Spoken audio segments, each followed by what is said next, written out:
Баршаларыңызға қайырлы күн. Сіздермен бірге мен Меруерт. Бүгін баклажаннан жеңіл салат жасайтын боламыз. Сіздер де менімен бірге жасап көріңіздер. Құрамы қол жетімді.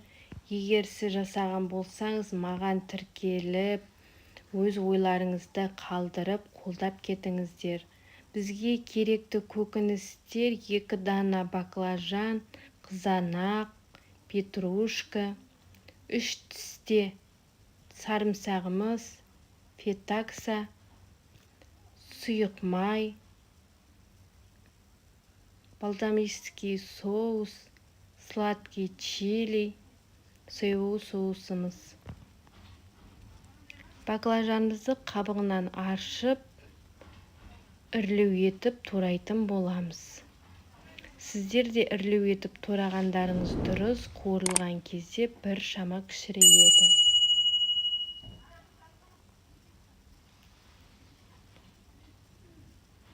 Жақсылап баклажанымызды қабығынан аршып, үрлеу етіп турап, салқын суға салып, үстінен 1 қасық тұз салып бастырып қоятын боламыз 15-20 минутқа.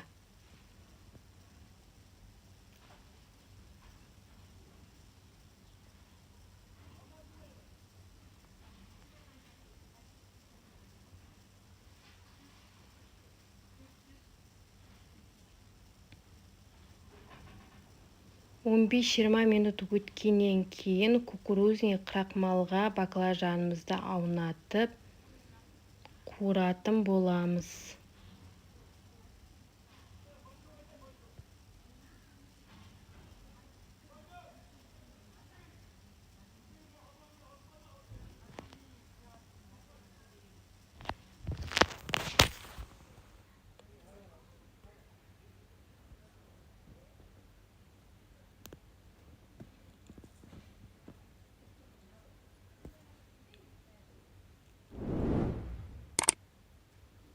Баклажанымызды қызарғанша жақсылап қуырамыз. Араластырып тұрғанымыз жақсы, күйіп кетпеуі керек.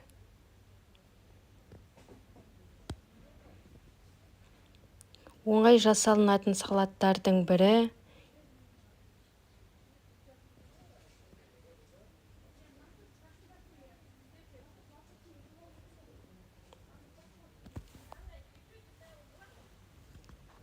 жеміс-жидектердің арзан кезінде салат жасап жанұямызды қуантайық. Егер менің рецепттерім сіздердің қажеттеріңізге жараса, маған қолдау білдіріп, тіркеліп, лайк басып, комментария жазып, қалдырып кетіңіздер. Сіздердің әрбір қолдауларыңыз мен үшін маңызды. Міне, біз баклажанымызды қуырып болдық. Қызанағымызды турайтын боламыз.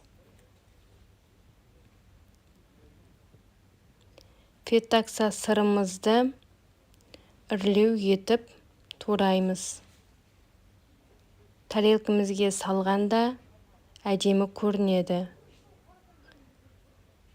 Салатымыздың ерекше дәмін беретін осы фетакса сыры.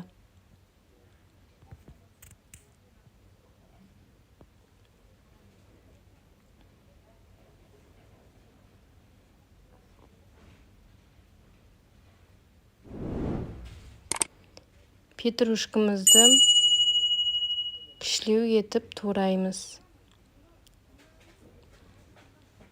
Енді баклажанымызды, салатымызды жинайтын боламыз.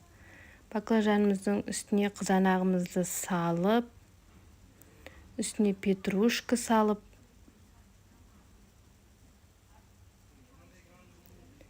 сырымызды салып, 3 тісте сырымызды салатын боламыз.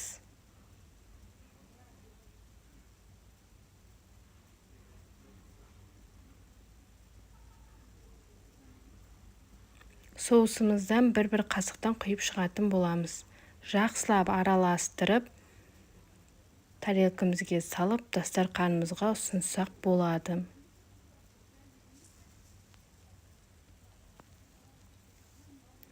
Қазақша каналдың дамуына үлестеріңізді қосып, мені қолдап кетіңіздер. Алдағы уақытта жақсы рецепттермен бөлісетін боламын.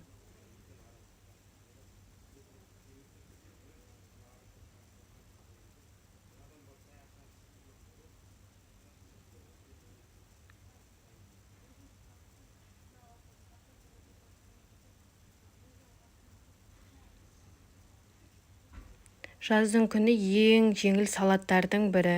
Жасалу жолы өте оңай, ешқандай уақыттарыңызды алмайды. Келген қонақтарыңызға жасап берсеңіздер болады.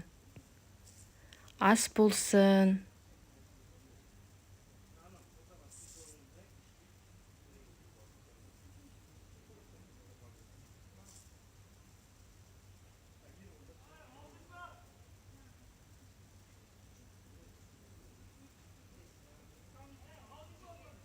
Соңына дейін қарағандарыңызға